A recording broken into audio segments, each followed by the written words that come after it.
10, 18, 19, 2, Cashmo? Hold on. Hold on. Ah, it's just too efficient.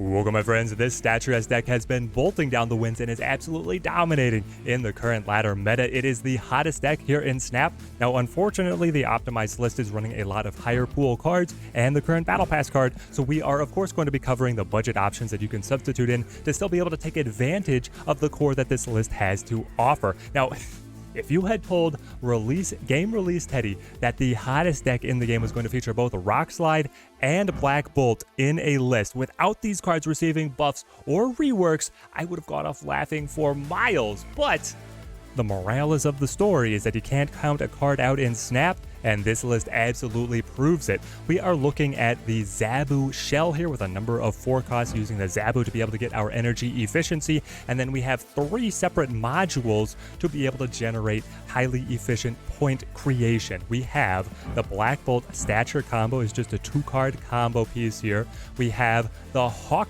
synergies and Hawk, Rockslide, and Korg. Of course, the Hawk and the Rockslide also leaning on the energy efficiency of the Zabu. And then we have Spider-Man Miles Morales alongside Polaris and the Jeff, or if you're not running Jeff, you want to bring in Nightcrawler or the Juggernaut to be able to get another chance at activating the discount on the Miles. If you're looking to be able to substitute the Nebula, you can just go to the Sunspot or the Iceman, just looking at an efficient 1 cost to be able to slot into that price point. We're not running protection for the Nebula or really anything else that synergizes with her, so if she gets cleaned away by a Killmonger, we are going to be able to generate so many points in other areas we don't care. We are blessed in this list. One of the reasons that is being so successful right now is because outside of the Hawk, the most popular forms of control cards don't land. The Hawk can get hit with the ongoing hate or the Shang Chi, but Shang Chi misses everything else, and Enchantress misses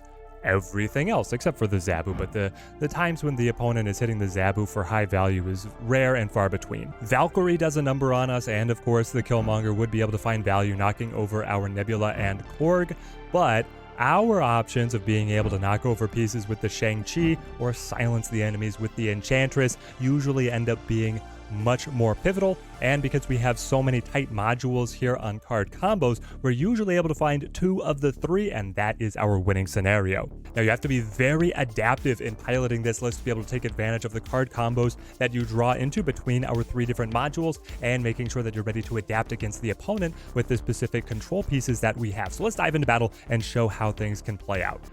Bifrost could be an automatic activation of the Spider-Man. We'll see. Again, remaining flexible as much as possible. So the optimized list is up above. It is inescapable right now. It's everywhere on ladder. It's everywhere on YouTube with other content creators covering it as well and being able to showcase absolutely insane win rates. This deck is off the chain. I'm actually not sure who to credit with its creation. I am quite certain that I saw a unoptimized version of this list last season, and it really tickled my fancy, but I didn't get the pieces quite together back then. But now, oh, it sings. It absolutely sings. Little Cerebro 2 action for us here. The Goose here. Yeah, I'm going to put Hawk down. Let the Hawk shuffle to a location that would otherwise be restricted by Mr. Goose. Shocker. So your Patriot rather than the Cerebro 2s. But running Goose as protection? I am intrigued. You have piqued my interest. And this feels incredible. We hit them with the Rockslide, and then Spider-Man would fit on right. And because he slides under the Goose here. I can still create space by moving the Jeff later. I obviously want Jeff to be able to absorb the Stark Tower buff before he moves. I think hitting the Spider-Man here is what I want. Grand Central, if you could pull my Stature. Oh, please, please. Are we able to stand up to the Patriot? Well, without Enchantress in hand, I'm feeling way less confident. If we were able to play this matchup over and over again, because we have the Enchantress, I would feel great. Without that draw being the case, we're going to have to really fight here. Good old Leech Patriot combo. Got the Stature, though. And Mystique gets nothing. Oh, Bona gonna just bow out. Ooh, little. So we did draw the Enchantress. Not gonna be able to find purchase for us. There it is. Yeah.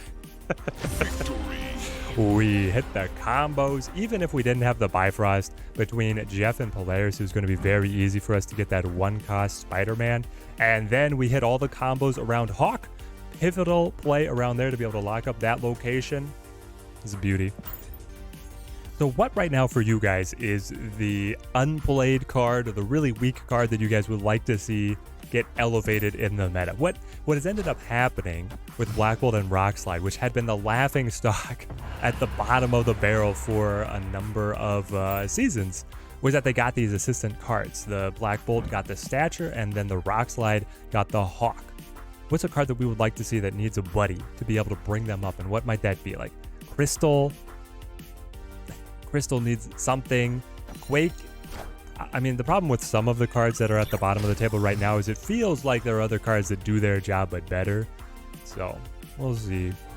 We'll see what kind of adaptations we're able to find. I actually want to play into Strange Academy here so that I can get a move over to Death's Domain. And Goose? So popular right now. But the Zabu gets our 4-cost to slide right underneath the Goose, so I'm pretty happy with where we're at. Storm is going to push our hand a little bit. And unfortunately, this is looking like Black Bolt never gets to see the board.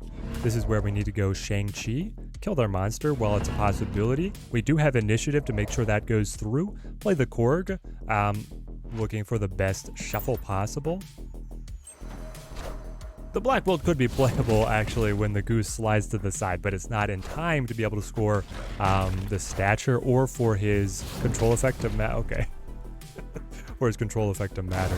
Playing that on the final turn. Really getting him down on turn 5 is what has to happen. And there she is. Oh no. There was a world where I could have played Polaris to pull the Goose off and then get the play, but we don't live in that world. We live in the world where I'm playing Polaris instead.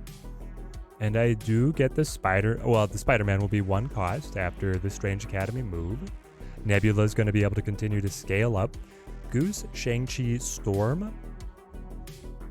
How much value, like, what are the odds that you have the Killmonger to knock over the Nebula? You probably have it. I still feel quite happy with this exchange. My Nebula Shang-Chi is better than your Shang-Chi Storm. Until Killmonger arrives. But even in that situation, perhaps the Zabu or the Polaris picks us up and goes Sunspot. That means there's no Killmonger. There's no Killmonger. It looks like a Moon Girl Zoo list with the Sunspot, the Storm, the Goose. Mostly Goose. Sunspot is okay. I get it, Miles. You can take it easy there. Just take a chill pill. Best play for points. You into you. Feels incredible for us. 13 points. Spider-Man a casual 1 cost. Black Bolt drops to the board.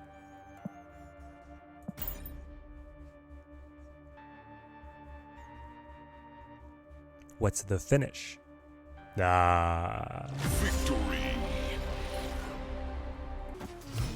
Opponent is running a Nebula. This could very well be a mirror matchup.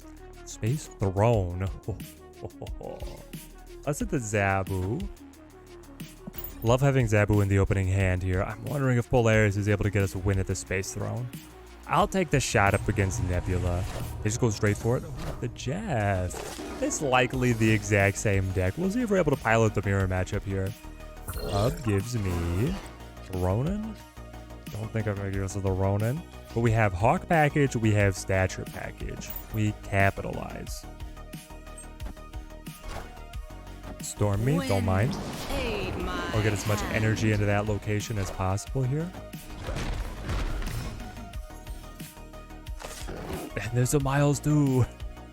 We hit everything. But I don't have... Oh, man. If I go Polaris, I yoink the Jeff, I would be up to 13. It would give me the heavily discounted Spider-Man. And then I could play Black Bolt on the Space Throne and drop everything else on left. Oh, I have every single point generating package. I feel like it's safer to go Hawk here to be able to outscale them. I'm not going to snap. In the mirror matchup, Snapping feels very risky. What do you have to be able to add on here? Ooh, just the jug. And it scores our Spider-Man. All right. Hawk, hold the mid. Hold the mid. Now the Nebula is going to be able to outscale us. We have to be very delicate here. Locked out of the board. No on reveals. No chance to make stature great. I don't think Ronin is the way. It could be that we load up Spider-Man plus a... Oh. Does Polaris... Hold on. If Polaris pulls the Nebula, that could be the cheeky yoink that takes the win. Now, it's not a guarantee. They does have the Jeff. Polaris can target either 1s or 2s. It'd be great if they move the Jeff to the side. And the beautiful thing is there's a good chance that they actually do that. I'm still in the flip first mode, so control doesn't matter. Because they could move him over here. They think that they're winning here, guaranteed. And then they line up a control card up against the Hawk. Then, my Polaris pops off, moves the Nebula, I win over there. And it's all down to the Dark Dimension flip. Ooh, they did it. But they filled the location, so now we don't get anything to move. They abandoned the Space Throne. 10, 18, 19, 2. Cashmo? Hold on. Hold on. Ah, it's just too efficient. Oh, Nebula to the Savage Land. Don't mind if I do. Only have 2 spaces to be able to play across from me. And if we could find the Polaris, maybe we just seal off Savage Land nice and early. Lechigilia. Trap for the opponent in case they're going to play in there and then fuel our Hawk. Everything is coming up Teddy's way. Holding Stature Bolt as our combo. Beautiful Maria Hill. Love to see the spicy variants. And there's Hawk. All right. We snap on the hand location combination that we're looking at here. Maria Hill. Maria Hill creating the random 1 cost is just a hint of information that they're not going to run a Killmonger to take away our Nebula power, which is why I'm so confident in this snap. Is it Electra? Did Maria Hill give you... Okay, she did. When they throw, the Hello has to be the biggest BM in the game. Fight me in the comments if I'm wrong. Looks like Savage Land's locked down in our favor. White Queen. Either Stature or Black Bolt. Which one would I want them to get? Not sure. Would I throw in Bolt here? Do I care about Bolt to Lechigilia? What would I like to draw? Jeff. Jeff would be our best top deck. The Korg would be quite nice as well. Maybe I will just play Bolt here. I can play the Hawk down mid. Yeah, that'll be fine. Was the Korg? The Korg was not created by Maria Hill. They haven't shown what was created by Maria Hill. That's hidden. Thus far. They drew the ghost, which is what it was. And the Devil Dino. I'm spoiled for choice. Enchantress could not go for your Devil Dinosaur. The Hawk could go nuts in the size of the deck that you are running. And the Stature dropping down as 1/7 with the Savage Land already locked up. Man. Absolutely spoiled for... Yeah.